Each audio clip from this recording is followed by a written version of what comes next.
Om Swastiastu, Assalamualaikum warahmatullahi wabarakatuh.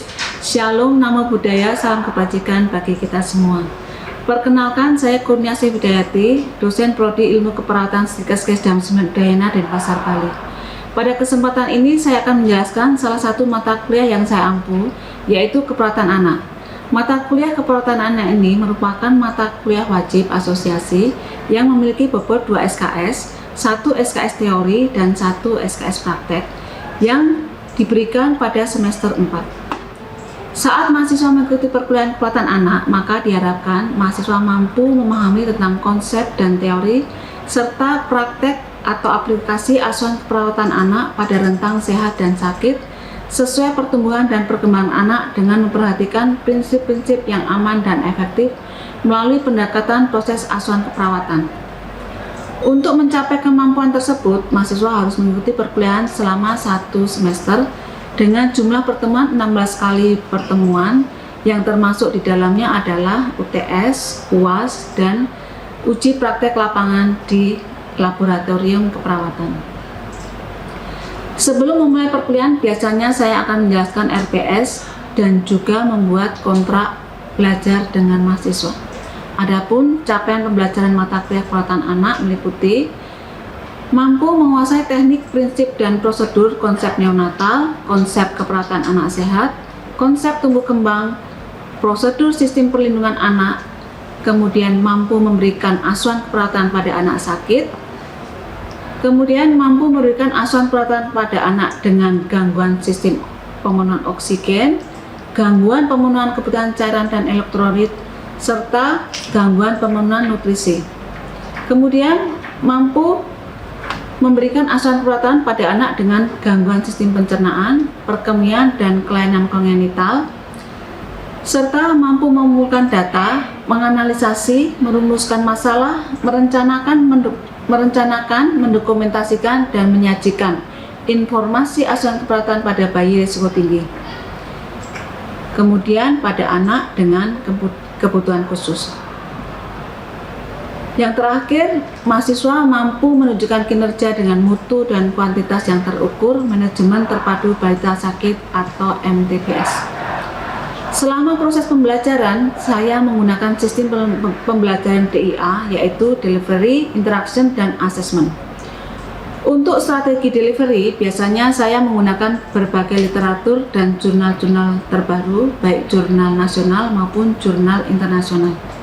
Kemudian untuk aspek interaction, saya terapkan sistem Student Center Learning atau SCL, di mana sistem ini menempatkan mahasiswa sebagai peserta didik atau subjek, sehingga diharapkan dapat mengembangkan minat mahasiswa menjadi lebih aktif, kreatif, dan inovatif. Sistem SCL terdiri dari pembelajaran interaktif, SGD, dan studi kasus. Pada pembelajaran interaktif learning berupa pemaparan dalam kelas yang dilakukan dosen dengan menyisipkan pertanyaan di dalam pembelajarannya guna meminta pendapat dari mahasiswa. Kemudian SGD atau Small Group Discussion, yaitu metode diskusi pembelajaran yang melibatkan antara kelompok mahasiswa dengan kelompok mahasiswa atau kelompok mahasiswa dengan pengajar, di mana pada sistem ini mahasiswa mempresentasikan kasusnya di depan kelas. Kemudian pada studi kasus atau case study dengan mengambil contoh kasus masalah keperawatan anak. Adapun platform yang saya gunakan untuk mendukung kegiatan pembelajaran ini, saya menggunakan LMS yang disediakan oleh kampus, di mana pada LMS ini mahasiswa dapat mengisi absensi kelas, mengirim tugas, dan mengunduh materi-materi yang diberikan oleh dosen.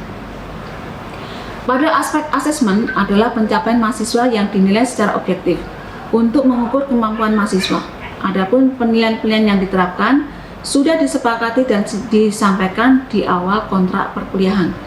Untuk kehadiran diberikan bobot 10%, meskipun itu diharapkan mahasiswa hadir 100%.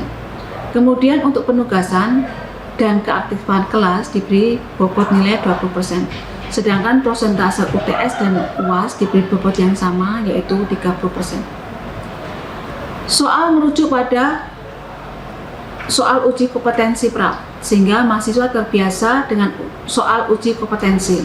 Demikian paparan aspek pembelajaran yang saya lakukan. Selanjutnya saya akan memaparkan perkuliahan yang saya lakukan di laboratorium keperawatan terkait praktek pijat bayi. Selamat menyaksikan, selamat siang Om, Santi Om. Wassalamualaikum warahmatullahi wabarakatuh. Shalom, salam sejahtera untuk kita semua. Om Swastiastu. Om Swastiastu. Selamat siang mahasiswa semua. Selamat siang. Hari ini kita akan belajar tentang praktek memijat pada bayi. Ya, praktek memijat pada bayi adalah kita memberi sentuhan yang lembut kepada bayi, kemudian memberikan bonding antara ibu dan anak. Ya, jadi praktek ini bisa dilakukan di rumah ataupun di rumah sakit di mana sesuai dengan bayi. Adapun manfaat praktek pijat bayi adalah untuk menenangkan bayi, untuk meningkatkan kualitas tidur bayi, kemudian untuk meningkatkan berat badan bayi, ya, dan untuk membantu proses pencernaan pada bayi. Biasanya kalau bayi kembung dan lain sebagainya bisa kita lakukan praktek pijat bayi. Tahapan-tahapan praktek pijat bayi ini adalah persiapan alat.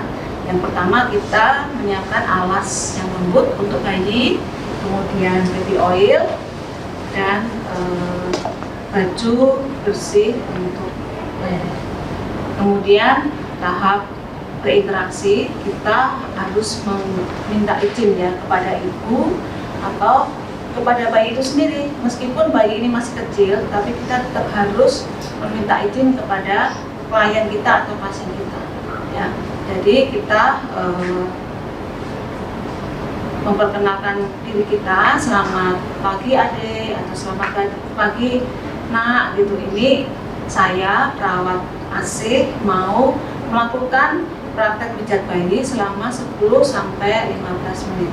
Ya nanti misalnya ini ada ibunya, kita juga minta izin kepada ibu bahwa praktek pijat bayi ini tidak akan menyakiti bayi. Jadi kita melakukan pijatan lembut supaya nanti ibu bisa melakukan di rumah. Ya. Kemudian siapkan bayi dengan alas yang lembut, suasana tenang. Kemudian kalau perlu dengarkan musik-musik lembut. Ya. Kemudian untuk kita ke tahap kerja. Setelah kita cuci tangan kita tidak boleh dingin karena si bayi ini kan masih lembut, masih rawan. Setelah kita cuci tangan selama 6 langkah, kemudian tangan kita usap-usapkan ya, supaya hangat. Setelah kita usapkan, kita sentuh, kita mulai dari kepala, kemudian dada, tangan, perut, dan kaki. Tahap awal kita buka baju bayi ya. Karena ini bayi masih kecil, siapkan suasana yang hangat ya, jangan terlalu dingin. Kemudian kita buka baju, silakan sambil ya. Pertama kita posisikan diri kita juga nyaman. Bagaimana kita nyaman, mau duduk di kursi boleh, mau di atas bayi terletakkan di atas meja boleh, mau kita duduk di kursi. Biasanya kalau ibu-ibu bisa juga di atas tempat tidur ya. Di sini pertama kita memberikan usapan di muka. Tangan kita pegang kepala bayi, tidak apa-apa ya, yang bayi kecil itu boleh. Kemudian ibu jari kita taruh di kening, yang kita usapkan selama semua 6 kali. Untuk tangan dulu 6 kali. Kemudian setelah itu di atas alis, ibu jari kita taruh di tengah-tengah alis. Ya, kemudian kita usapkan 6 kali. 1, 2, 3, 4, 5, 6. Setelah itu di hidung. Jadi ibu jari diletakkan di tengah-tengah alis. Ya. Kalau yang nggak pegang boneka bisa untuk mukanya sendirian, silahkan. Ya, di tengah-tengah alis, kemudian turun sampai ke pangkal hidung, naik ke mata, sampai mulut bayi seperti tersenyum. Ya, 2, naik ya, 3, 4, 5, 6. Kemudian di atas bibir bayi. Di sini juga untuk membantu nanti merangsang misalnya pertumbuhan bayi. Di atas bibir pakai ibu jari juga sampai ke atas membentuk mulutnya jadi tersenyum. 1, ya, di bawah hidung. 2, 3, 4, 5, 6. Kemudian di bawah mulut atau di dagu bayi. Tetap pakai kedua ibu jari juga 6 kali dilakukan. Ya, sampai semua sampai ke atas, sampai membuat bibir bayi tersenyum. Ya. 5, 6. Ya, untuk muka ini tidak usah digunakan baby oil. Ya, tidak perlu pakai baby oil. Kemudian selanjutnya di bagian dada. Kalau dada silakan kita memakai baby oil. Ya, kita memakai baby oil. Kemudian 6 kali juga kita membuat gerakan membentuk jantung besar. Ya. Ya, 1, 2, ya, 3, 4. Ya, sambil memijat sambil berinteraksi. Aduh adik cantik atau ganteng, ya, sambil diajak ngobrol. Nah, kemudian setelah gerakan membuat jantung besar, kemudian kita membuat gerakan menyilang dari leher sampai ke ulu hati. 1, ya, menyilang. 5, 6. Setelah dada selesai, kita ke tangan. Ya, satu-satu dilakukan. Kita melakukan pertama gerakan India. Gerakan India itu dari pangkal lengan ke pergelangan tangan. Ya. Kalau kecil begini boleh memakai ibu jari dan telunjuk sambil diperas, diputar. 1, naik ke atas. 2, 3, 4, 5, 6. Setelah itu kembali gerakan Swedia. Swedia itu kebalikannya, dari lengan ke dari pergelangan tangan ke lengan, ya. Dilakukan selama 6 kali. Sambil diputar boleh, ya, diperas, perasan India. Kalau bayinya kecil kita pakai ibu jari dan jari telunjuk sampai 6 kali. Kemudian setelah itu di telapak tangan bayi, ya, dari menggunakan telunjuk, ibu jari dan telunjuk ke arah jari-jari bayi. 1, 2, 3, 4, 5, 6. Setelah itu jari-jari kita putar, tarik. Selesai, dilakukan ke tangan selanjutnya, ya. Gerakan India tadi dari pergelangan lengan, dari lengan ke pergelangan tangan, ya, sampai 6 kali. Kemudian Swedia dari pergelangan tangan ke lengan. 2, 3, 4, 5. Secara lembut, ya. Kemudian telapak tangan naik ke atas, ditarik ke atas, ya. Oke, kemudian jari-jari diputar. Selesai untuk bagian tangan, kemudian kita ke arah perut, ya. Pada arah perut kita lakukan gerakan menekan seperti mengayuh sepeda.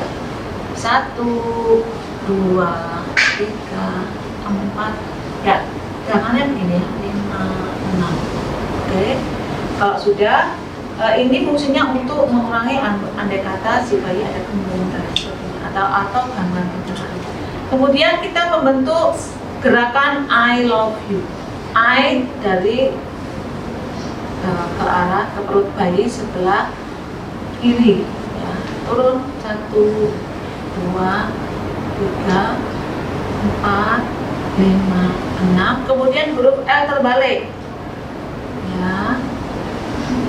L terbalik sampai 6 kali. Setelah itu U terbalik. U. Ya. Jadi I love you. Ya, ingat semua terbalik. Descendant, ascendant, dan transcendent. Jadi ini kalau misalnya dia ada tembung, dilakukan keluar anginnya ya, atau sembelit dan sebagainya. Tapi dilakukan secara tembung. Setelah selesai membuat I love you, kita membuat pijatan gelembung, pijatan gelembung. Ya, seperti U terbalik dulu. Ya. Untuk perut selesai, kita mengarah ke kaki. Ya, ini boleh ditutup kembali. Ya, di kaki gerakannya sama dengan gerakan tangan tadi, dari pijatan atau perahan India, dari pergelangan, dari arah paha sampai ke pergelangan kaki. Ya, naik satu karena kaki. Boleh sampai diperas, kalau kecil ya pakai ini. Ya. Kemudian setelah 6 kali kita balik gerakan Swedia ya. Atas ke bawah ya. Kemudian setelah itu telapak kaki dengan punggung kaki kita pijat seperti tadi 6 kali, 5, 6, kemudian jari-jari kita ya. Oke, dilakukan kaki satunya gerakan India 6 kali gerakan India, sangat mudah ya, diingat-ingat. Oke, kemudian gerakan Swedia turun ya, sampai 6 kali. Setelah itu telapak kaki dan punggung kaki ya, kita pijat sampai 6 kali, kemudian kita putar jari-jari. Selesai untuk bagian depan. Terakhir kita di bagian punggung. Kalau bayi masih kecil boleh diletakkan di pangkuan kita, tetapi kalau misalnya bayi sudah besar boleh ditaruh. Tetapi kalau kita mau misalnya ibu supaya dekat ya, boleh panas. Silakan, mana yang nyaman silakan mau di pangku ini bisa ya, atau mau untuk punggung pertama kita gerakan maju mundur ya, seperti ya, naik turun ya, silakan sampai 6 kali. Kemudian gerakan yang kedua seperti kita mau menyetrika, tangan kanan, tangan kiri memegang leher, tangan kanan. Ya.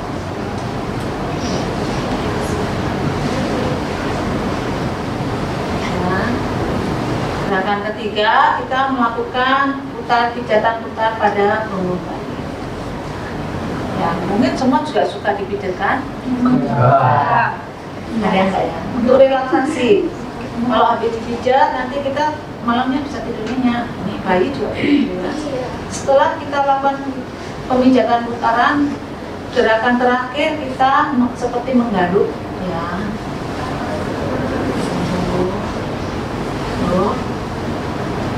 Nah, sudah selesai, kita keringkan bekas minyak tadi dengan slap atau handuk halus ya. Kemudian baju kita pakaikan kembali. Ada yang bertanya sampai di sini?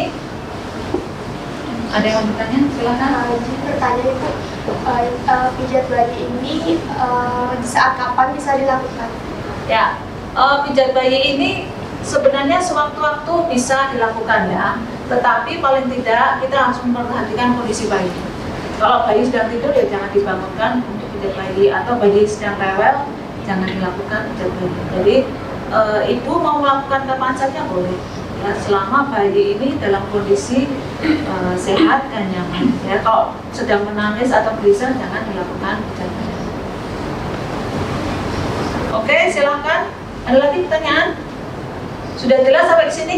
Sudah. Kalau sudah, silakan kelompok karena sudah mempunyai apa? Ya, kantung bayi. Nanti bisa dilakukan praktek pijat bayi. Tetapi sebelumnya, setelah kita melakukan semua kegiatan ini, apa yang harus kita lakukan? Itu kita catat di catatan pasien, bagaimana kondisi pasien setelah dilakukan pijat bayi. Ya. Kalau biasanya kalau bayi setelah dilakukan pijat bayi ini, dia nafsu makannya juga bagus, dia akan mengajak ibunya dengan baik. Ya. Saya rasa kalau tidak ada pertanyaan, mungkin ada kelompok yang ingin demonstrasi. Silakan. Ya, silakan.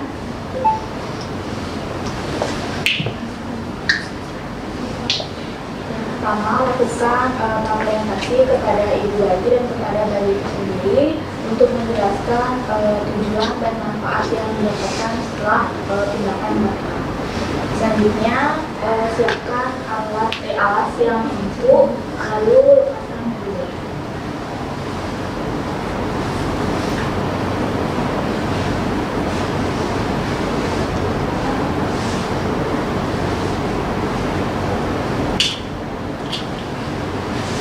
Nanti ini bisa diajarkan ibu-ibu di rumah ya, semua bisa ya.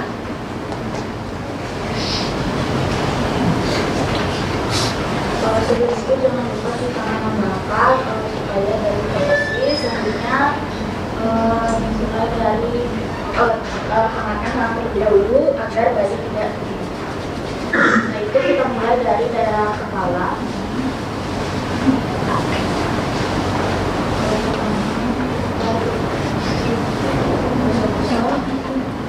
Sebanyak 6 kali.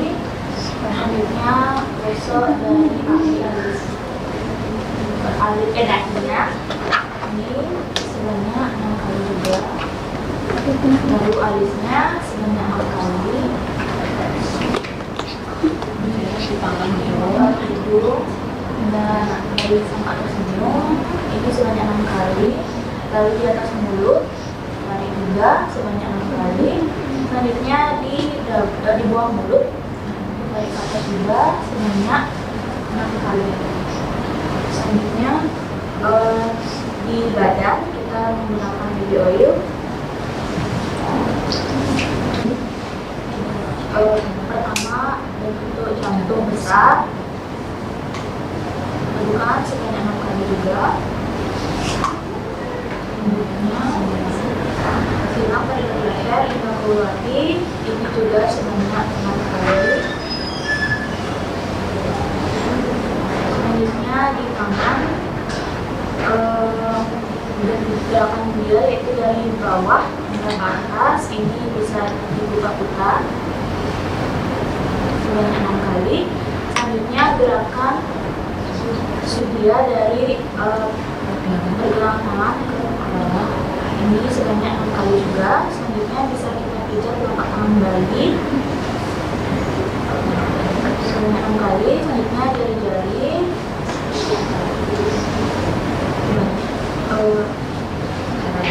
dalam lembut. Selanjutnya lakukan di tangan sebelahnya, itu dari bawah dan ke atas sebanyak 6 kali, lalu ke bawah gerakan surya sebanyak 6 kali. Selanjutnya pijatan pada telapak tangan, lalu pada jari-jari.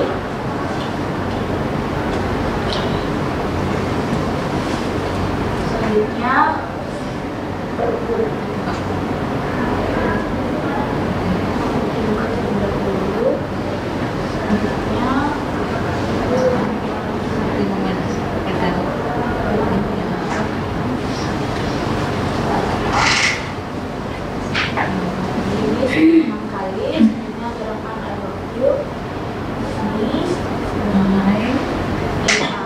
Sebanyak 6 kali. juga. Selanjutnya U sebanyak 6 kali. Ya. Selanjutnya ini bisa seperti pola U tadi. Nah, sebanyak selanjutnya kaki. Seperti tangan tadi gerakannya yang pertama ada 9 sebanyak 6 kali, lalu balik sebanyak 6 kali juga. Selanjutnya pada telapak kaki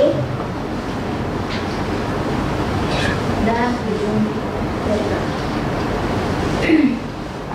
Lakukan hal sama pada kaki sebelahnya, dari pangkal ke atas sebanyak 6 kali, lalu balik sebanyak 6 kali juga.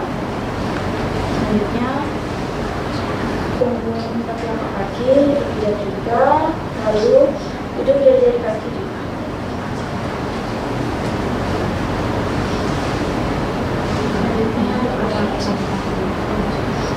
Selanjutnya lakukan pijatan pada punggung bayi. Bisa dilakukan dengan posisi seperti ini, tangan bayi menghadap ke atas, kepalanya bisa dimiringkan. Yang pertama ini mundur, lalu seperti meningkat,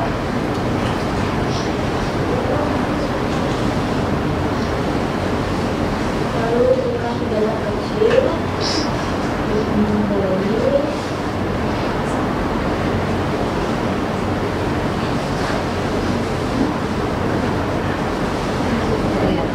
Silakan menggaruk. Ya. Baik, jika sudah Lalu dipraktekkan. dikeringkan bekas minyaknya dengan waslap yang benar.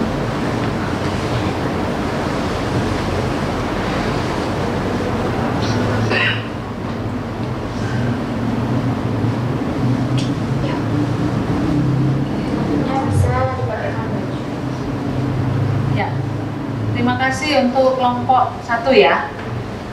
Ada pertanyaan lagi? Kalau tidak ada, saya rasa cukup. Mungkin pelajaran kali ini saya rasa cukup. Nanti bisa masing-masing kelompok praktek. Terima kasih untuk perhatiannya. Saya tutup dengan paramal Santi. Om Santi Santi Santi Santi Om. Terima kasih.